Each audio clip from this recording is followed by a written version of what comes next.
Winnipeg Sports Talk, live from Las Vegas, presented by CoolBet. Connor, you didn't get a chance to celebrate this in 2020. What's it like to be able to really celebrate it, into this event and get this award? Yeah, it was nerve-wracking just making sure I didn't miss anyone this time. I forgot my summer goalie coach and got a lot of crap for it, so I wanted to make sure I didn't miss anyone and thank him. What does the award mean to you in general? Just being recognized with all the good goals. It's an honor. I just know growing up, my whole goal was to be the best in the world, so this is a stepping stone for it, and that's not something that's just given or awarded. It's earned every single day, so for me it feels like I'm doing something right. Connor, you're joining some pretty elite company of two-time winners. What does that mean to you, joining that list of guys that have won it before you? Yeah, to be honest, it really hasn't sunk in yet. If I had to be fully honest, it's kind of a stepping stone for what I'm trying to be is best in the world. So, like I was saying, it kind of showing me that I'm doing something right, and I had a lot of people around me that have been helping me along the way. So I know it feels good for them that they're doing right with me as well, and I look forward to celebrating with all those people. Connor, congratulations. When you look back at this season, it was a great one individually and for your team. What are you most proud of personally, as well as from a team perspective? I think we made really big strides this year. I think we changed our identity a little bit. We brought a solid winning team philosophy to Winnipeg, and I think our fans bought in, and I think our team bought in, and just that all-around buy-in. I'm pretty proud of that. Has your dad been having a good time being here with you? Did it look like he was? Of course he is. He loves this kind of stuff. But it's nice to have kind of this time. You couldn't do that last time where you had have people with you and you kind of enjoy what you see. Yeah, exactly. Said it perfectly, as having those guys around, and I think they might enjoy it more than I do just because you're not around this every single day, and I at least play the game, so I get a touch of it here and there. But just having them around, it means the world to me because I really wouldn't be here without them. Connor, when you were a kid, what made you want to be a goalie? I know, crazy idea, huh? I think it was when I was younger. My brother he's a year older than I am, and he would always shoot on me, and I had a knack for stopping pucks, and I kind of enjoyed it. So I think I just kind of gravitated towards it, and I was okay at it, so I wanted to do it more and more. Your parents were okay with it? Yeah, I think they just wanted me to do whatever I wanted, and that's the same philosophy to my kids, and it's a great lesson they taught me, and you got to love what you do. And how much has coaching and goaltender technique changed in your time, say, as a goalie? I don't know how much it's changed. We call it just a big change. I think it's slowly tweaked every year. I think the game is changing in front of us, and you got to continue to adapt with it. It's no big change. It's nothing mind-blowing, but there's little things, and there's reading the game differently that changes every year. Connor, in terms of your fellow finalists, I'm not sure how much you got to see, but the season that Sergei Bobrovsky had in the playoff run, I want to get your thoughts on it. He's a great goaltender and had a great run, and he could just as well be up here. So yeah, hats off to him. What do you think of Paul Maurice saying on television, as he did, that he hopes the Winnipeg Jets can do it? Well, I agree with him. I hope you as well. But for Paul to call you guys out, to show you guys out the way he did. It was a nice gesture. He would not. What does summer look like for you? You talked about the disappointment at the end of the year after a strong regular season. I mean, what's summer look like for you? Get ready for next year. Well, we just settled in. Kind of washed out everything that I needed to figure out, and now I just started skating and kind of ramping it back up for another year. And there's only one thing left on my mind, and that's the Stanley Cup. So anything I can do to get there, I'm going to start doing it. How much playoffs did you watch?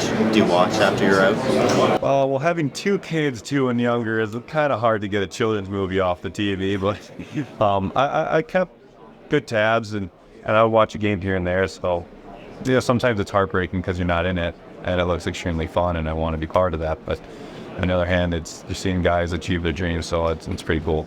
So you win the Vezina in Vegas the day before the first ever Las Vegas NHL draft. So just from afar, how have you seen this market grow as a hockey city? I think they've really embraced it here.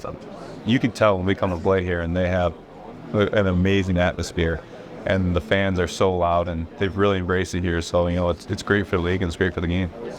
You obviously played McKinnon in the playoffs and in the division in the regular season your whole career. Did you feel like he reached another level individually this season just from facing him those bunch of times?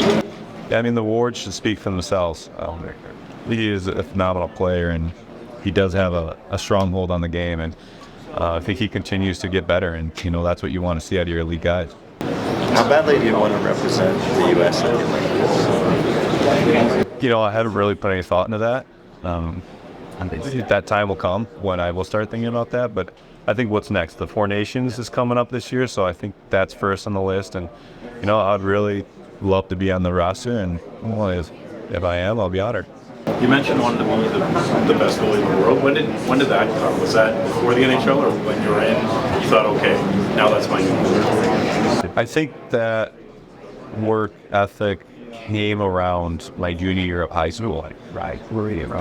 Before, I was just enjoying the game and loving the game, but then I had a down season, and I remember watching my brother try to make junior hockey and watching how much dedication he put into the off season and skating every day. And I think that's when it finally clicked for me that I need to put everything I got into this, and there's no plan B. What's it like? Laurent Brossoit is going to be on July 1st, Connor. I mean, you give him any advice as he looks for his new team? What advice could I have? I don't think I've ever been down that road. I know he's a phenomenal guy and phenomenal goaltender, and whoever gets him is going to have a great goalie, and he's going to have another fantastic year. Just like to see Dylan DeMelo re-sign this week. Oh, it's very exciting. I made sure to text him and let him know our kids can now hang out a little bit more, and our kids get on great, so I'm really thrilled for him and his family. How about Scott Arniel taking over as head coach? First time talking to you since that announcement was made. Yeah, no, it's very exciting. The phone call I had was very encouraging. I want to know how bought in I am and how much I'm looking forward to having him coach us. Hey Connor, what are the chances that they got on the YouTube video coming up 3D printing some more of the Vezina trophies? Are you trying to blow us up any bigger? I don't think he needs it. No, he might. That'd be kind of a cool concept. I don't know what it is. People at the rink next year, I'm sure, would like it. It would be a good promo giveaway. Yeah, he has 3D printed a miniature Stanley Cup when we were younger, so I'm not much younger, but yeah, that's pretty cool. Congrats again. Thank you. With Morrissey and DeMelo, obviously a great pair. What do you see from between the pipes? Because I assume that plays into him resigning. You got that kind of big pair. Yeah, I just think the world of my teammates. So they did a phenomenal job this year, and having those two guys be the centerpiece of our back, or depends how you look at it. For me, it's up there. They control the game, and they do so much for us out there, and I'm really thrilled to have them back. Hey Connor, one more actually. Ken just mentioned Scott Arniel taking over. How will you look back at the 2 years and the growth of the team under Rick Bowness? Mention one. Yeah, I think Rick is an elite coach. I think what he did for us is going to make my career. I truthfully believe that he has really helped get the best out of me and the best out of our team.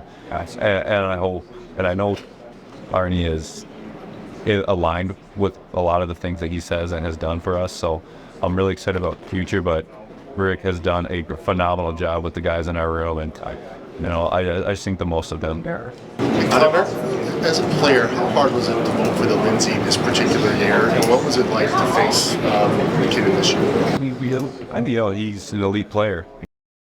He keeps on your toes anytime he's on the ice, and you can't take a shift off, and you've got to know where he is. So, this year was difficult. There's a lot of guys that could definitely have won it, and hats off to him.